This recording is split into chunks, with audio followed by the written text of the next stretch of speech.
Breaking news విజయవాడలో spa centre నిర్వహణ అంశం హాట్ టాపిక్ గా మారింది. యూట్యూబ్ ఛానల్ ముసుగులో వ్యభిచార కేంద్రం నడుపుతున్నారని వచ్చిన సమాచారంలో పోలీసులు స్టూడియో 9 కార్యాలయంపై సిబ్బందితో రైడ్ చేశారు. అక్కడ 10 మంది మహిళలు 13 మంది యువకులను అరెస్టు చేశారు.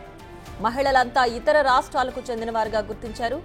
జలసాని ప్రసన్న భార్గవ్ యూట్యూబ్ ఛానల్ ని అడ్డం పెట్టుకుని స్పా సెంటర్ నిర్వహిస్తున్నట్లు గుర్తించారు. అయితే ప్రస్తుతం భార్గవ్ పరారీలో ఉన్నట్లు తెలుస్తోంది. కేసు నమోదు చేసుకున్న మాచవరం పోలీసులు దర్యాప్తు చేస్తున్నారు.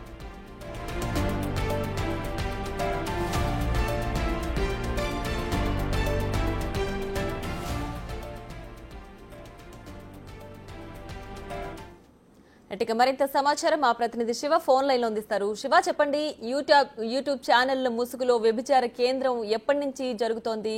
ఎలాంటి సమాచారంతో పోలీసులు వెళ్లారు అక్కడికి? మొత్తం మీద చూసుకుంటే యూట్యూబ్ ఛానల్ ముసుగులో స్పా సెంటర్ నిర్వహణ బెజవాడలో కొనసాగుతా ఉంది. గత 8-9 నెలల కాలంగా కూడా వెటనరీ కాలనీ సర్వీస్ రోజు నందు గల స్టూడియో 9 ఒక ఛానల్ పేరు, అంటే AP 24/3 ఛానల్ పేరుతో కూడా గత 8 నెలల కాలంగా కూడా యూట్యూబ్ ఛానల్ నిర్వహిస్తున్నారు. ఈ ఛానల్ కేంద్రంగా అంటే ఎవరైతే భార్గవ్ ఉన్నారో అతను కొన్ని సంవత్సరాల కాలంగా కూడా స్పా సెంటర్ నిర్వహిస్తున్నారు. అనేక సందర్భాల్లో పోలీసులు రైడ్ చేసిన సందర్భం కనిపించింది. అయితే పోలీసులు రైడ్ చేయకుండా ఉండటానికి గల కారణాలను వెతుక్కొని మీడియా ఉంటే గనక పోలీసులు తన జోలికి రారని చెప్పి భావించిన భార్గవ్ కూడా ఒక యూట్యూబ్ ఛానల్ ని పెట్టి కింద యూట్యూబ్ ఛానల్ పైన స్పా సెంటర్ నిర్వహిస్తున్నారు. కింద పూర్తి స్థాయిలో కూడా అత్యంత టెక్నాలజీని వినియోగించి ఎవరైతే స్పా సెంటర్కి వస్తారో వారంతా కూడా పూర్తి స్థాయిలో స్కాన్ చేసి కింద తనిఖీలు చేసిన తర్వాతే పైకి పంపించిన సంస్కృతి ఏర్పడింది. ఎటువంటి టెక్నాలజీని వినియోగించుకుంటూ ఎక్కడ ఎటువంటి అనుమానాలకు తావు లేకుండా గత 8 నెలల కాలంగా స్పా సెంటర్ నిర్వహిస్తున్నట్టు తెలుస్తా ఉంది. అనేక సందర్భాల్లో పోలీసులకి ఫిర్యాదు చేసినా గానీ పోలీసులు చూసి చూడనట్లు వ్యవహరించినట్టు తెలుస్తా ఉంది. ఈ నేపథ్యంలో నిన్న కొంతమంది వ్యక్తులు, ముఖ్యంగా స్థానిక పరిసర ప్రాంతాల్లో ఉన్న ఆ మహిళలు కావచ్చు, ఆ పక్కన వ్యాపారస్తులు, ఇల్లు, వీరంతా కలిసి కూడా టాస్క్ ఫోర్స్ కి విజయవాడ సిపికి ఫిర్యాదు చేసినట్టు తెలుస్తా ఉంది. సిపి నేతృత్వంలో ప్రత్యేక బృందం నిన్న అర్ధరాత్రి సమయంలో దాడి చేశారు. దాడి చేసిన సమయంలో 10 మంది మహిళలు, 13 మంది పురుషులు ఉన్నట్లు కూడా గుర్తించారు. వెంటనే అక్కడికి సంబంధించి సీజ్ చేసినట్లు కూడా తెలుస్తా ఉంది. ఇతర రాష్ట్రాలకు సంబంధించిన మహిళలు, మొత్తం ఎవరైతే మహిళలు ఉన్నారో వీరంతా కూడా ఇతర రాష్ట్రాలకు సంబంధించిన వారుగా గుర్తించారు. మాచవరం పోలీసులు FIR నంబర్ 67గా నమోదు చేశారు. 143 రెడ్ విత్ 2 అలాగే 144 బ్రాకెట్ 2 కింద కూడా సెక్షన్లు నమోదు చేసిన పరిస్థితి కనిపిస్తా ఉంది. దీంట్లో ఇద్దరు వ్యక్తులను A1, A2గా ఇద్దరిని పేర్లు చేర్చారు. దీంట్లో చలసాని భార్గవ్ అలాగే శ్యామ్ ఇద్దరిని కూడా నిందితులుగా పేర్కొంటూ పోలీసులు కేసు నమోదు చేశారు. అయితే వీరిద్దరి కోసం కూడా ప్రత్యేక గాలింపు చర్యలు కొనసాగుతూ ఉన్నాయి. మీడియా ముసుగులో స్పా సెంటర్ నిర్వహించడం పట్ల కూడా చాలా మంది తీవ్ర స్థాయిలో అసంతృప్తి, ఆగ్రహం వ్యక్తం చేస్తున్నారు. మాచవరం పోలీసులకి గతంలో అనేక సందర్భాల్లో ఫిర్యాదు చేసినా పోలీసులు పట్టించుకోలేదని చెప్పి స్థానికులు నిన్న సిపికి చెప్పినట్టు తెలుస్తా ఉంది. ప్రియా, శివ, అయితే ఈ భార్గవ్ ఎప్పటి నుంచి పరారీలో ఉన్నాడు? అలాగే ఈ సెంటర్ ఎప్పటి నుంచి రన్ చేస్తున్నారు? అంటే ఎవరితో అయినా ఇతనికి రాజకీయవేత్తలతో కానీ ఎవరైనా ప్రముఖులతో కానీ ఇతనికి సంబంధాలు ఉన్నాయా?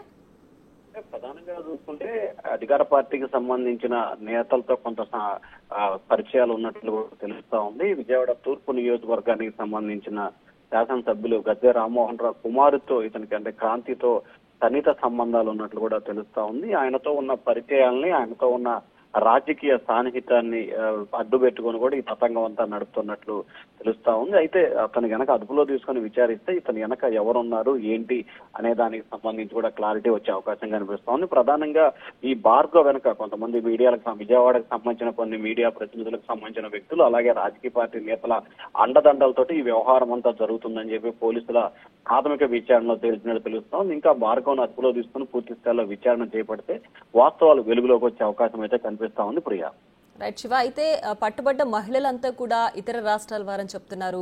అలాగే కింద యూట్యూబ్ ఛానల్ రన్ చేస్తున్నారని చెప్తున్నారు. అక్కడున్న స్టాఫ్ ఎక్కడి వారు? అక్కడ నిజంగానే ఛానల్ కూడా రన్ చేస్తున్నారా? కేవలం అది బోర్డు మాత్రమేనా? అంటే ప్రధానంగా 24/3 ఛానల్, AP 24/3 పేరుతో ఛానల్ నిర్వహిస్తున్నారు, యూట్యూబ్ ఛానల్. ఆ ఛానల్ కి సంబంధించి కూడా అంటే యూట్యూబ్ ఛానల్ అయితే రెగ్యులర్ గా నడుస్తున్నట్లు కూడా తెలుస్తా ఉంది. అయితే కింద పర్ఫెక్ట్ గా కూడా యూట్యూబ్ ఛానల్ నడుపుతూ పైన, అంటే గ్రౌండ్ ఫ్లోర్ కి సంబంధించి ఛానల్, ఫస్ట్ ఫ్లోర్ కి సంబంధించి స్పా సెంటర్. అంటే ఎవరైనా స్పా సెంటర్ కి వెళ్ళాలంటే ఖచ్చితంగా మీడియా, అంటే యూట్యూబ్ ఛానల్ కి సంబంధించి మధ్యలో నుంచి ఛానల్ 2వ గదిలో నుంచి లోపలికి వెళ్ళాలి. సో ఎవరు పడితే వాళ్ళకి వెళ్ళటానికి అవకాశం లేకుండా చాలా పకడ్బందీగా టెక్నాలజీని కూడా వినియోగించినట్టు తెలుస్తా ఉంది. మొత్తం కూడా కంప్యూటరైజ్డ్ డోర్లు కానీ లేకపోతే సిస్టమ్ అంతా కూడా అక్కడ ఏర్పాటు చేశారు.